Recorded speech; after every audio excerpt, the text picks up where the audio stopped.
Here, you might know, a while back, Donald Trump said these crowds are all AI. You know what's not AI? Your votes. That's what's not AI. So, good to be back in Pennsylvania, everybody. A thank you to Jody. 24 years of serving our children, this community, as a proud school teacher and proud union member. Give it up for Jody. It's noble work, so to each of you out here, I'm grateful for that. And I have to tell you, I am so incredibly grateful for the ability that this state has done to continuously send incredible people into office. I want to first of all thank Mayor Schemmer here in Erie for that. Look at this. This backdrop is unbelievable,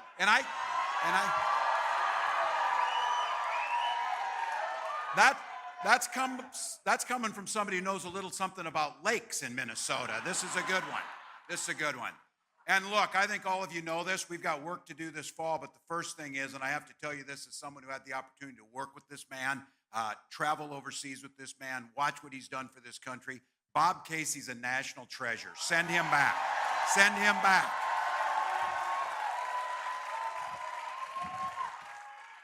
Senator Fetterman doing the great work. That's the only guy who dresses down better than me, I'll guarantee you that. That guy's got it. And I just want to say this, someone who I call a dear friend, someone I've watched, and someone who blasted onto the national scene doing the work that needed to be done. When a bridge needed to be repaired, that guy was there. Governor Shapiro, and thank you for him. Incredible.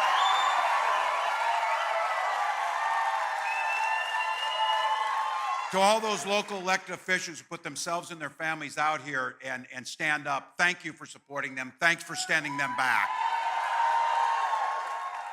Point of personal privilege, too, a little while ago, I met a young lady back here, 94 years young, Noelle, and 45 years teaching, and she's here. She told me because she believes in the new way forward and what we can do together. So thank you.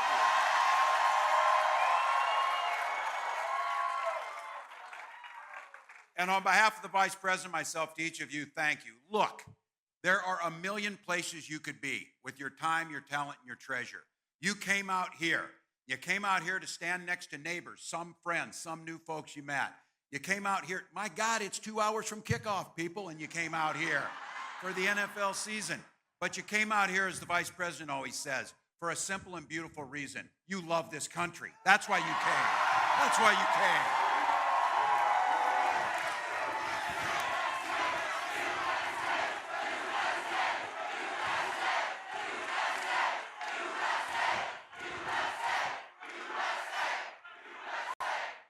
And I am incredibly grateful for it. But look, I always, some of you know, and I got to tell you, I'm just going to go ahead and say, the coach signs warm my heart. Thank you. They warm my heart. A lot of years. I tell people, never close the yearbook. That state championship is as fresh today as it was 25 years ago. But the great thing about it is teaching, coaching, everything, it's that first week, the new start, the opportunities to a new season. Everything's fresh. Clean state. Anything's possible. All the things are there. We're all undefeated at this point in time with the opportunity to build something better for ourselves. That's what it is, to build something better. So I think all of you are here and you feel it. And for the young people who are here, look, between the last election, COVID, and the last 9 years of this nonsense after that guy came down a gold escalator, they've tried to tell you that this can't be joyful. This can't be fun. This can't be hopeful. This can't be positive about the future. Well, we reject that, and it took Kamala Harris to come onto the scene to tell us this is a joyful thing we're doing. This is hopeful.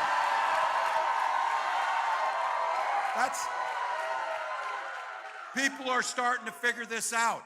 From her first day as a prosecutor, then to a district attorney, then to the attorney general of the largest state in the nation, then to a United States senator, and then to vice president of the United States. Yeah, she's qualified. Let me know that. She's qualified. But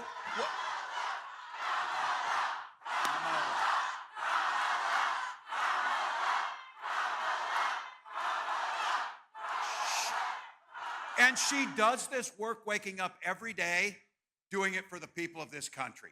She's the one. She's the one who took on the predators. She's the one who took on the fraudsters. She's the one who took on the transnational gangs. She stood up to the corporate interest. She never hesitated to reach across the aisle and work together if it was right for the American people. So when she put her name out there, she's running on this idea of an opportunity economy where everybody belongs and everybody has a place. Everybody. And she's not talking about just getting by with 3 jobs and trying to make the rent. She's talking about where we can make this country thrive and people can get ahead. That's the type of economy. And this whole idea, these folks who want to tell us the red state, blue state, big city versus small towns, trying to tell us that we're different or there's 2 different Americas, whatever. I witnessed this down in Savannah, Georgia. We're down there on a bus. We're getting off the bus. It's just her and her husband, Doug, my wife, Gwen, and I. We're getting off the bus. And there's a bunch of our supporters standing there on the side of the street waving flags. And there was folks that were not our supporters. You can always tell them because they all have the same hats on, so you could see who they were. A group of independent thinkers ready to go. But here's what she said. She never missed a beat. She turned around and looked at me and she said, don't ever forget, we work as hard for them and their family and for the things that are right for them as we do for this side. So here's the thing. She's talking about those folks because we're trying to get them because our policies will make their lives better, where everyone gets that shot. She's talking about cutting taxes for the middle class. Look, when you keep hearing this, they want to get this, talking about price gouging at the grocery store. Look, I know something about this. I come from farm country. Our farmers aren't getting rich right now. They're getting $3.90 for corn. Somebody in the middle is, and those folks need to stop price gouging us. That's simple. This idea of owning a home and lowering the cost of owning a home, we know that that is where generational wealth is created. For someone like me, the ability to get in a home, it was the GI Bill.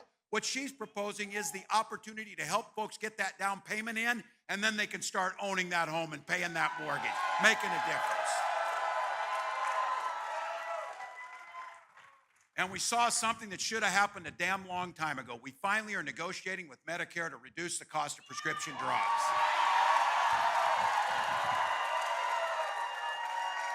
Look, I'm fine with people being successful, but drug companies with CEOs making millions and millions and millions while our seniors can't afford insulin, that is obscene and it needs to end, and it will with Kamala Harris.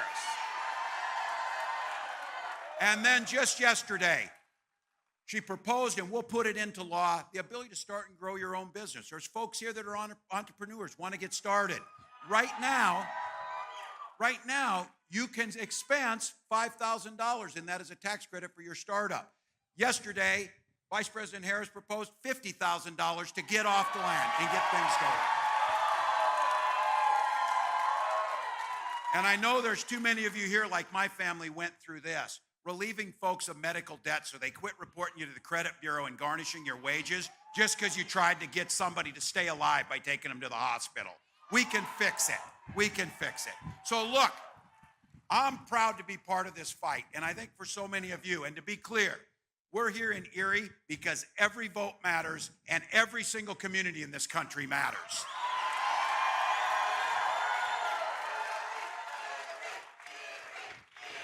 Yeah.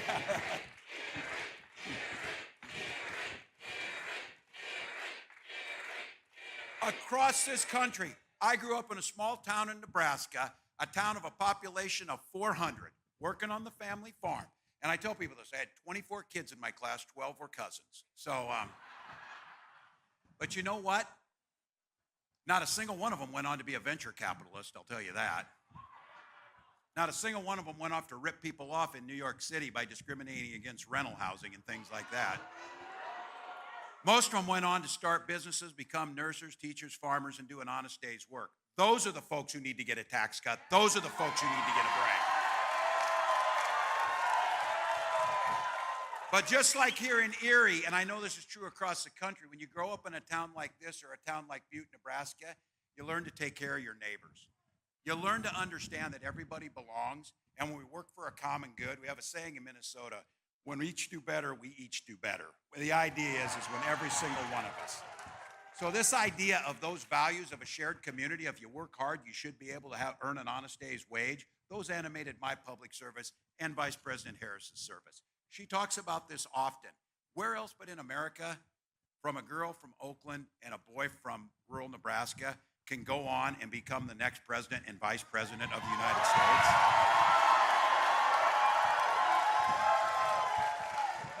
Those middle class values are what we're going to bring to the White House come November with your help. Now look, I'm not naive. Not everybody sees the world the same way. It's very clear that our opponents in this race see the world differently. Now, I'm going to quote, which I think is a brilliant quote, by your great governor, Josh Shapiro.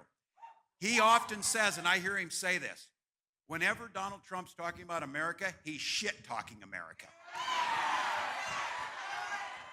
He does not believe in the promise of America, and he continues to put this country down. Whether it's our veterans or working people, he continues to do it. And you know why he does it? You know why he does that? Because he can only think of himself. He can only think of the service for himself. We saw it. When this guy was in power, first thing he did, he told us this. Remember 9 years ago? Oh, healthcare be simple. I got a plan on the first day. Yeah, you do. Yeah, you do. The first day plan was to repeal the Affordable Care Act, taking away our protections. And I'll give him this. The second thing he did say he was going to do this. He was very clear about it. He promised he would do it, and he kept his word.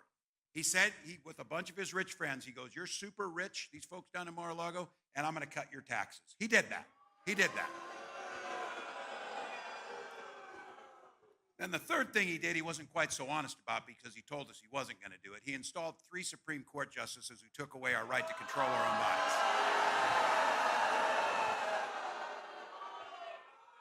He did all that before he tried to violently overthrow our democratic government, too, by the way. In an election that he got his butt whipped fair and square and lost. It's that simple. It's that simple. Look, I'm not telling Pennsylvanians anything you don't already know. Under Donald Trump, you lost 275,000 jobs during the Trump years. Under Joe Biden and Kamala Harris, with Josh Shapiro, you gained back 550,000 in the last 4 years. With the leadership of your elected officials here, you've got some of the lowest unemployment in history here in Erie. So you know, we can't afford 4 more years of this guy. What I will say is good about this one is, he's been very clear about this. He's promised to pick up right where he left off the last time. But I will say this, he's learned a little something, and it's going to be much, much worse if he gets the opportunity. What's really good is we don't have to guess what he's going to do because they wrote it out in a 900-page manual called Project 2025.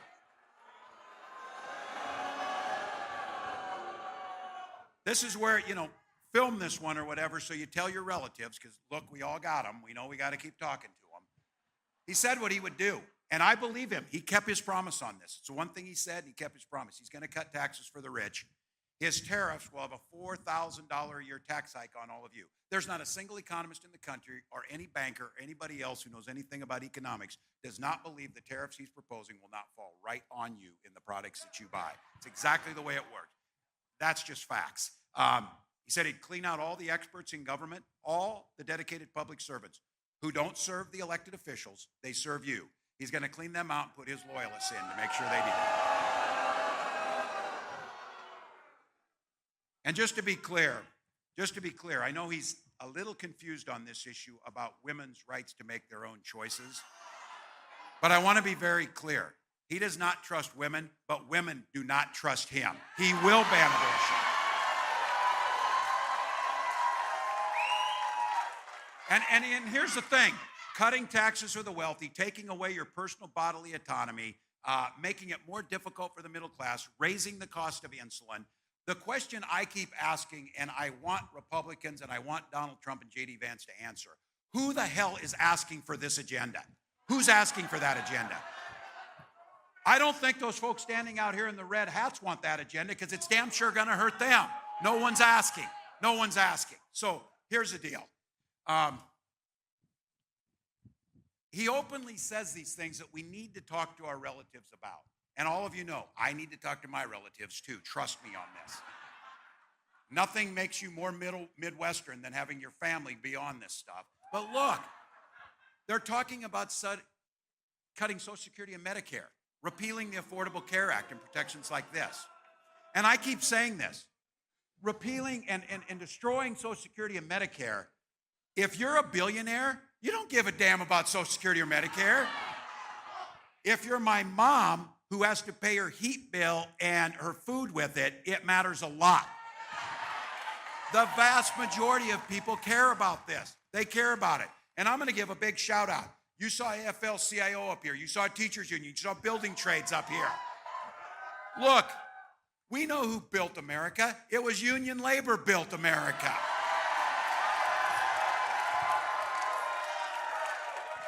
And when unions were at their strength and their strongest and more people were in them, the middle class was better off. It has been a 40-year attempt by those of the wealthiest to undermine labor unions. But guess what? The popularity of labor unions is higher than at any time in our lifetime, right now. Right now. So it doesn't surprise me that Donald Trump did not do a damn thing on Labor Day. He took the day off, which he should thank organized labor for that day off.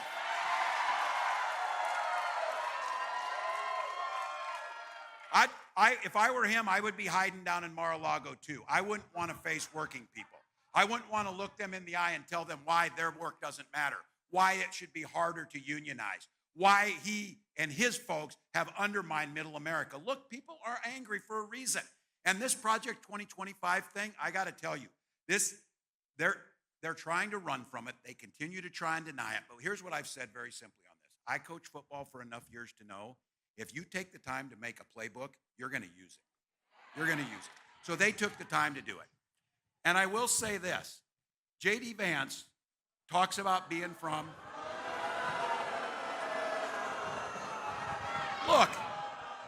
Look, he should know. He talks about where he came from. He talks about where he was at. But I'll have to tell you, he did say this. He said, there's a lot of angst and people are angry in middle America. Hell, yes, we are, because people like him gutted middle America. The bankers and the robber barons gutted middle America. They shipped our jobs out. So look, you go off to Yale, you get a philosophy major, you write a best-selling book, trash the very people you grew up with. Just don't come back to Erie and tell us how to run our lives. Don't do that. Don't do that. And look, the folks here with a little less hair and a little grayer, I want to be very clear about this. This country needs two functioning political parties at least. We don't need one and a cult on the other side. We do not need that. So I'm going to give due to the Republican Party of our grandfathers and fathers. A Republican Party, when they talked about freedom, they stood with our allies and wouldn't abandon them. But look, that's not these guys. When they talk about freedom, they mean that freedom for corporations to be able to abuse their workers and pay whatever they want. Banks should be free to foreclose or to take advantage of customers. And the one that they want to talk about, and again, send this to your relatives, folks who believe that government should stay out of their lives or whatever. These are the guys that want government to be big enough to fit in your bedroom, to fit in your exam room, to fit in your library. They want them to be at each of those places. You heard it, and I know you've heard me say it before on this. Look, we come from places, I respect differences of opinion. We don't have to agree on everything. We might not make the same choice you make for your family, but you know what? That's your choice to make. And the thing that makes communities work really, really well is that golden rule. Mind your own damn business. Mind your own damn business.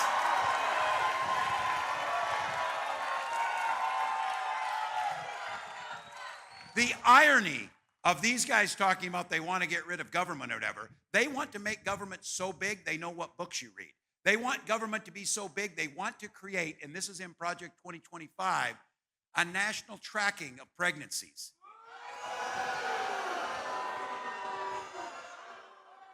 Yeah. Well, here's the good thing. I think it's important for us to know what we're at, but I don't think it inspires people to run against something. But I do think we need to be reminded who these folks are, because they're going to try and slip out of it every step of the way. They're already somehow, Donald Trump said, women are with me. They support me. I support their... Well, look, we need to be clear what we stand for. When Kamala Harris talks about freedom, she believes that you should be free to make your own health care decisions. Simple as that. We believe education should be a ticket to the middle class, not a ticket to crippling debt. We believe we should have the freedom to drink clean water and breathe clean air. And yeah, we believe in the freedom to send our kids to school without being shot dead in the hall.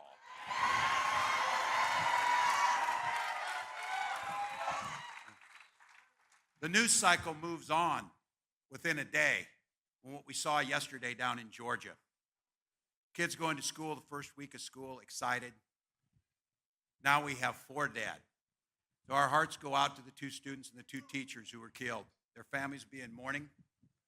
There's many injured in Winder, and that community will never be the same. I said this, and all of you here, both as a teacher and as a student and as a dad, I loved back to school season. Time of hope, excitement. Now for those kids, it'll always be a time of sheer terror, and that'll be a memory that they'll hold forever. And it's a reminder to the rest of the country, we've got work to do, and I, for one, am sick and tired of hearing about thoughts and prayers rather than actually doing something about it. And I say this to all of you. I know guns. I'm a veteran. I'm a hunter. But we can't let them make this just about the Second Amendment. I defend the Second Amendment. But our first responsibility is to keep our kids safe. Yesterday, Vice President Harris said it doesn't have to be this way. And I can tell all of you, as someone who's owned guns my whole life and hunted, I can tell you I can remember it with such clarity. I sat in my office in D.C. when I was a member of Congress, and it was shortly after the Sandy Hook massacre. And I sat in there with all those parents. And at that point in time, I was an NRA guy. Many of us grew up with that they were gun safety. And I was the only one who took the meeting with them. They tried to get meetings with people who wanted to do this. And to sit in there and listen to these parents, I think about it today. My son, this week, started his senior year of high school.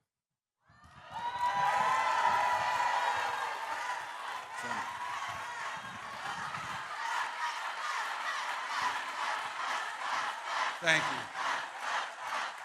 Thank you. And it's bittersweet for me because those killed at Sandy Hook would have been entering their senior year too at the same time. And those parents now are without those. So look, we've got something to vote for, not just against. We've got a better future, a better way forward, a way that makes sure that we're not just after the fact spending a day or so talking about this and not doing anything about it. There's things we can do. Other countries don't have to live like this. Other countries have figured this out. So look, I keep talking about this. I hear folks say, tell us what you're going to do. All right, we'll continue to tell you what we're going to do. To all of those young folks, to everybody out there, get your phone out, record this one. This is the one you're going to send to those undecided friends. I don't know. I'm not just sure. I don't know. I really am thinking about that we need to give a tax break to billionaires. And I keep thinking about this. They send people out. They send people out to bars in the swing states. Yeah, somebody's sitting at the bar in Pittsburgh tonight, and they're sitting around there saying, you know what we really need to do in this country? We need to ban George Orwell books. That's what we need to do. No, that's not what they're saying. They're saying we need to pay people a fair wage. We need to make sure that health care is accessible. We need to make sure we're tackling things like climate change. So here's what Kamala Harris is going to do. She is going to give a tax cut, but not to the billionaires, to the middle class, to the middle class. If you're looking to buy that home, she's going to make it more affordable to get in that home. And if you're getting squeezed by prescription drugs, you don't have to guess because she's already done it. We're going to tackle big pharma and reduce the cost of those drugs. And if you're going to start that small business, you're going to get help on the front end and cut the red tape to give you a chance to achieve the dream you want to achieve. And here's what I'm going to say. If you're in a union or if you're not in a union, we're going to make it easier to get in one of those and collectively bargain for better wages.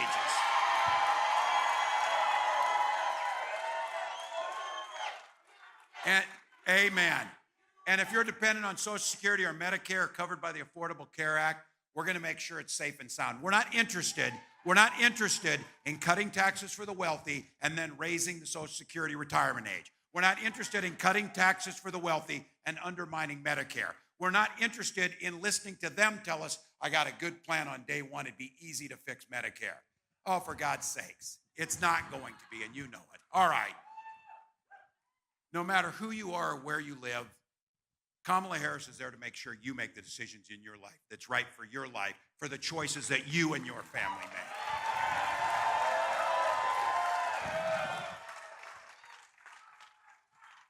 This is, and I listen to this, that big part of the presidency is, and being in this is who you're going to fight for. I did see this that Donald Trump was in Pennsylvania, was he not, last night? Harrisburg. There's a saying in politics, if you're explaining, you're losing, but I want to say this. I did watch part of it last night. 11 times, Donald Trump explained to us that he wasn't weird.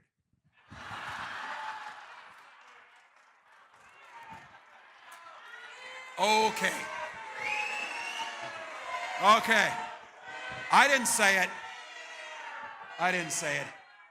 I think we might be getting under the skin there a little bit. But look, when I said that, this isn't about name calling or anything. I was pointing out it's weird to be obsessed with people's personal lives. It's weird to be obsessed with people's healthcare choices.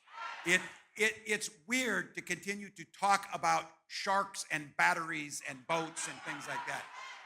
What's not weird is tell us what you're going to do about healthcare. Tell us who's going to get a tax cut. Tell us that you're going to protect reproductive rights. Tell us how you're going to tackle climate change. So look, Kamala Harris wakes up every morning thinking about those things, thinking about ways to make your life easier for hardworking people that are just trying to get by. Nobody's asking for a handout here. Nobody's asking to get by easy. Nobody's asking for the easy way out. But for so many of us, my family included, sometimes life throws things at you. So I'll guarantee you one thing. For my family, Social Security survivor benefits was a damn good thing to be there. I'm glad it was. For others, it might be nutrition programs. Those are the things that give people a hand up. Donald Trump, J.D. Vance, I guarantee you they're not thinking about that every day. I guarantee you they're thinking about themselves. First thing they do, find the camera and then whine about how they're being treated. Look, that's not how any of us live. That's not how any of us live. So I'll tell you. Well, you know it. It's TV star we've got. This 9-year run of this TV show on the other side is so damn old. Let's turn the channel. Let's cancel the damn thing. Let's move on to something else. Look, Erie. You know what's out there, but here's the great part about it. And this is why we should, because it was paid for in blood. There are billions of people around the world could not imagine gathering as free people in a beautiful park to decide how we're going to go. They're going to decide the direction. You're going to decide which direction we're going to go. This divisiveness and this anger, we get to decide. We're tired of it. I'm sick of it every day. You remember when you used to actually go weeks or months without even talking about the damn president? That would happen because people were doing their job. People were getting things done. We were moving forward and tackling problems. That's a future we want to be. That's a new way forward. That's the way we get this done. So look.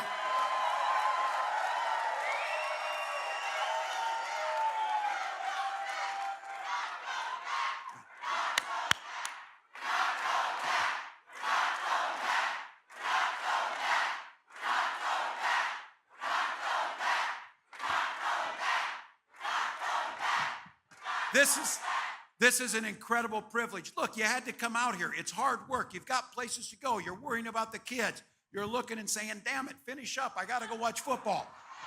In honor of that, I get it. I get it. But this is our job to protect the democracy. And I guarantee you, when history writes about this time, every one of you's here, everyone who's been on the phone, everyone who's doing the work necessary, when we wake up and we've won this thing, you're going to be part of that to say, I made a difference. I made a difference.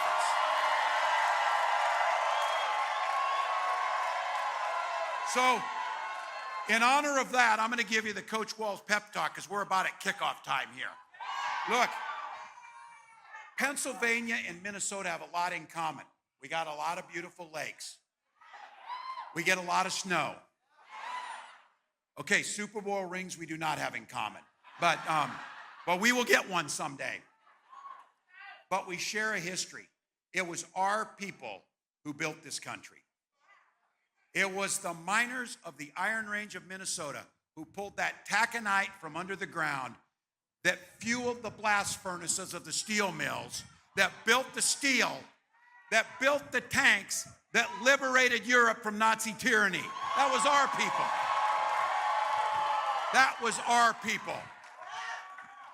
Those same steel mills forged the steel that built the roads, the bridges, and the skyscrapers of this great country from coast to coast. And it'll be those same miners that put green steel in the ground that continue to create good union jobs, that continue to build this country.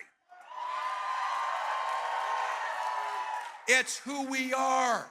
We're optimistic people. For Christ's sakes, you get 10 feet of snow here and you just plow it and smile. That's what you do. We walk on water half the year in Minnesota because we are optimistic. We understand that it's about coming together. It's about pushing back the pessimism and looking towards the optimism. And here's our deal. We are in the big game. All of us. Fourth quarter, we're down a field goal. Clock is ticking. Yeah, I know some of you are watching. And we're the underdogs at this point. But that's okay. Our people have always been the underdogs. Our people have always known how to do the work. Our people have always faced long odds. For goodness sakes, we carved a life out of a cold, harsh climate, and we made the best standard of living of any place in the world. And we did it. We did it by this beautiful tapestry of folks from all over making it work. So look, here's our job. The ball's in our hands. This is our time. Our job's to do the blocking and tackling of politics. Inch at a time, yard at a time, phone call at a time, door knock at a time, $5 donation at a time, one rally at a time, whatever it takes. So look, we're in the game. The momentum's behind us. It doesn't matter if it's a beautiful night in Erie. Doesn't matter if it's in Las Vegas with 109 degrees. It doesn't matter if it was in a field in western Wisconsin. People all across this country are coming out and saying, enough with the pessimism, enough with the shit talk in this country, and let's find a new way forward. And for each of you, here's the incredible opportunity. Look, it would be easier if we didn't have to do this. It would be easier if these guys wouldn't undermine our system, if they wouldn't lie about elections, if they wouldn't put women's health at risk, but they are. So it's a privilege for us to do the fight. And here's what the real privilege. Standing in this park with this many people, it is very possible and most likely probable the road to the White House will go through this park in Erie, Pennsylvania.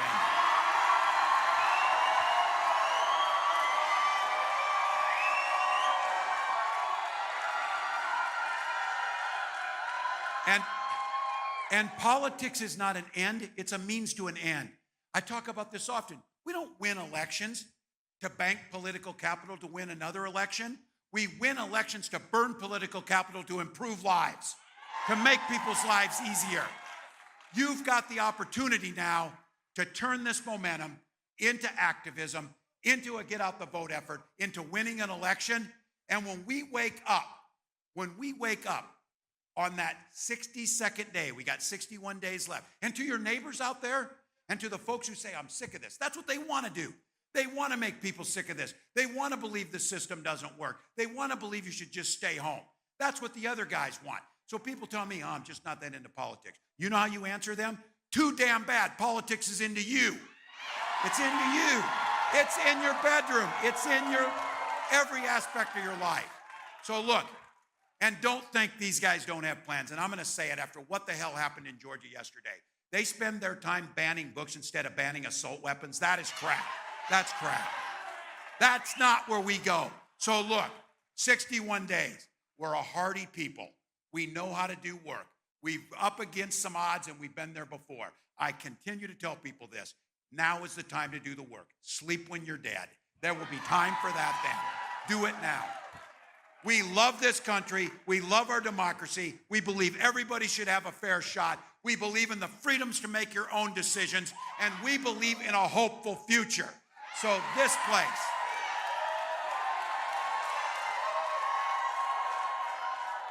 we get to make this happen. And as the next president of the United States often says, when we fight, when we fight, when we fight, let's go, Erie.